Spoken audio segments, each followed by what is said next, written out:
Hello everyone, welcome back to our channel மாணவன் ஆசிரியர். இன்றைக்கி நம்ம இந்த வீடியோவில் என்ன அப்டேட் பார்க்க போகிறோன்னு பார்த்தீங்கன்னா, தமிழகத்தில் அரசு ஆஸ்பத்திரிகளில் காலியாக இருக்கும் 2553 மருத்துவ பணியிடங்களுக்கு ஜனவரி மாதம் தேர்வு நடத்த போகிறதா சொல்லியிருக்காங்க.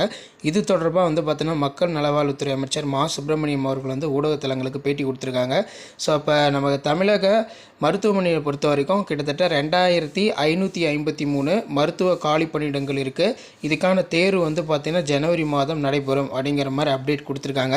தமிழ்நாட்டில் பார்த்திங்கன்னா அரசு ஆஸ்பத்திரிகளில் தற்போது 1353 டாக்டர் பணியிடங்கள் காலியாக உள்ளது. வருகின்ற 2026ஆம் ஆண்டு மக்கள் தொகை கணக்கெடுப்பின்படி மேலும் 1200 டாக்டர்கள் பார்த்திங்கன்னா நியமிக்கப்பட இருக்கிறார்கள் அப்படின்னு சொல்லியிருக்காங்க. ஸோ எக்ஸாம் நோட்டிஃபிகேஷன் வந்துச்சுன்னா அப்டேட் பண்ணுறேன். ஸோ மறக்காத வீடியோ ஃப்ரெண்ட்ஸ்க்கு ஃபார்வர்ட் பண்ணிடுங்க. சேனலை சப்ஸ்கிரைப் பண்ணி கீழே இருக்கக்கூடிய பெல் ஐக்கானை ப்ரெஸ் பண்ணி ஆல்னு வச்சுக்கோங்க. வீடியோ ஃப்ரெண்ட்ஸ்க்கு ஃபார்வர்ட் பண்ணிட்டு பாருங்கள். அப்போ தான் மாணவன் ஆசிரியர் யூடியூப் சேனலில் அப்டேட்லாம் பார்க்க முடியும்.